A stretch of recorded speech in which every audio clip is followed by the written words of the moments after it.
Assalamualaikum warahmatullahi wabarakatuh. Perkenalkan, nama saya Manca Adi Irawan dengan NIM J1B023100151, Prodi Teknik Pertanian, Fakultas Teknologi Pangan dan Agroindustri, Universitas Mataram. Di sini saya akan mempresentasikan jurnal mengenai evaluasi kesesuaian lahan dan optimasi penggunaan lahan untuk pengembangan tanaman kakao atau Theobroma kakao di Kecamatan Bate dan Padang Tiji, Kabupaten Pidi, Aceh. Jurnal ini ditulis oleh Dewi Sri Jayanti, Sunarto Gunadi, dan Pramono Hadi. Yang pertama adalah latar belakang, yang dimana permintaan kakao terus meningkat seiring pertumbuhannya jumlah penduduk dan kebutuhan pasar, sehingga diperlukan upaya untuk meningkatkan produksi kakao. Namun, produktivitas kakao di Kabupaten Pidi masih tergolong sangat rendah, yaitu sekitar 400-800 kg per hektarnya dalam tahun. Yang itu termasuk masih jauh di bawah potensi produksinya.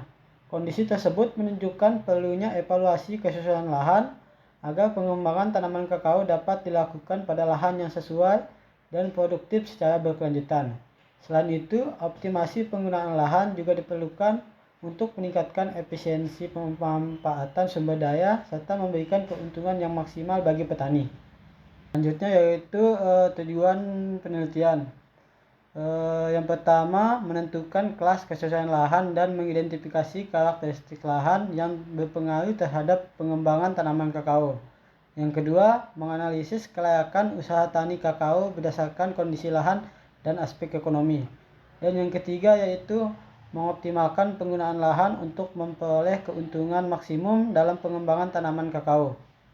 Selanjutnya yaitu metode penelitian. Dalam penelitian ini diawali dengan melakukan overlay atau tumpang susun peta tanah, peta lereng, dan peta penggunaan lahan menggunakan software ArcGIS. Tahap ini bertujuan untuk memperoleh satuan lahan yang memiliki karakteristik yang seragam. Setelah itu dilakukan pengambilan sampel tanah, serta melakukan survei lapangan untuk memperoleh data kondisi lahan secara langsung. Data yang diperoleh kemudian dianalisis untuk menentukan tingkat kesesuaian lahan berdasarkan karakteristik biofisik serta tekstur tanah, drainase, pH, dan faktor lainnya. Selanjutnya yaitu dilakukan analisis kelayakan usaha tani menggunakan parameter NPP dan RC ratio untuk mengetahui apakah usaha budidaya kakao menguntungkan atau tidak. Tahap terakhir yaitu melakukan optimasi penggunaan lahan dengan metode linear programming menggunakan software QM4Window sehingga diperoleh penggunaan lahan yang paling optimal dan mampu memberikan keuntungan yang maksimum bagi petani. Selanjutnya yaitu parameter yang dianalisis.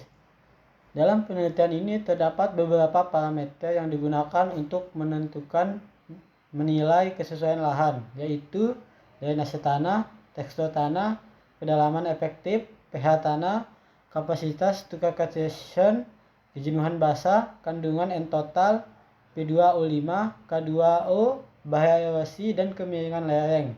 Parameter-parameter tersebut digunakan untuk mengetahui tingkat kesuburan, kemampuan tanah, menyediakan unsur hara, serta mengetahui kondisi fisik lahan yang mendukung pertumbuhan tanaman kakao. Selanjutnya yaitu untuk hasil kesesuaian lahan. Berdasarkan hasil analisis kesesuaian lahan, sebagian besar wilayah penelitian termasuk ke dalam kelas S2 atau cukup sesuai dengan luas sekitar 12.352 hektar yang mencakup 63,86% dari total wilayah. Lahan yang tergolong sangat sesuai atau kelas 1 memiliki luas sekitar 2.879 hektar atau 14,88%. Sementara itu, lahan yang tidak sesuai untuk pengembangan kakao mencapai sekitar 4.112 hektar atau 21,26%. Hasil ini menunjukkan bahwa sebagian besar lahan masih berpotensi untuk pengembangan tanaman kakao meskipun beberapa faktor pembatas perlu diperbaiki agar produktivitas dapat ditingkatkan. Berdasarkan hasil penelitian, terdapat beberapa faktor yang menjadi pembatas utama dalam pengembangan tanaman kakao, yaitu drainase, tekstur tanah, kedalaman efektif, pH tanah, kapasitas tukar cation atau KTK, kandungan nitrogen total, dan tingkat erosi. Untuk mengatasi faktor-faktor tersebut dapat dilakukan beberapa upaya perbaikan, seperti pembuatan saluran drainase untuk perbaikan aliran air, pengapuran untuk peningkatan pH tanah, penambangan bahan organik dan pupuk nitrogen guna untuk meningkatkan kesuburan tanah, serta penerapan konservasi tanah seperti terasering dan penanaman sejajar kontur untuk mengurangi erosi. Dengan perbaikan tersebut, kualitas lahan dapat ditingkatkan sehingga lebih sesuai untuk budidaya tanaman kakao. Selanjutnya yaitu analisis kelayakan usaha tani.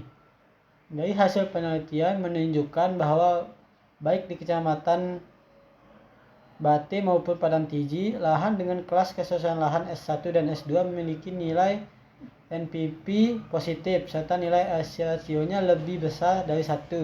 Hal ini menunjukkan bahwa usaha tani kakao pada kedua kelas kesesuaian lahan tersebut layak untuk dikembangkan dan mampu memberikan keuntungan bagi petani. Nilai kelayakan tertinggi diperoleh pada lahan S1 di Kecamatan Bate dengan NPP sebesar 18,5 juta dan rasionya sebesar 7,16 sehingga memberikan keuntungan yang lebih besar dibandingkan kelas lainnya. Selanjutnya yaitu hasil optimasi lahan. Dari hasil optimasi menunjukkan bahwa penggunaan lahan yang optimal untuk pengembangan kakao mencapai sebesar 3.081 hektar. Dengan luas lahan tersebut, keuntungan maksimum yang dapat diperoleh mencapai sekitar 40,34 miliar pada tahun produksi ke-7. Dari hasil ini menunjukkan bahwa pengelolaan lahan yang tepat dapat meningkatkan efisiensi penggunaan sumber daya sekaligus memberikan keuntungan yang besar bagi petani. Selanjutnya yaitu kesimpulan. Berdasarkan hasil penelitian, dapat disimpulkan bahwa sebagian besar di lahan Kecamatan Bate dan Padang Tiji termasuk dalam kelas S2 atau cukup sesuai untuk pengembangan tanaman kakao. Faktor-faktor yang paling berpengaruh terhadap kesesuaian lahan adalah drainase, tekstur tanah, kedalaman efektif, pH tanah, KTK, kandungan nitrogen total, dan tingkat erosi. Hasil analisis ekonomi menunjukkan bahwa usaha tani kakao pada lahan kelas S1 dan S2 layak untuk dikembangkan karena memberikan keuntungan yang positif.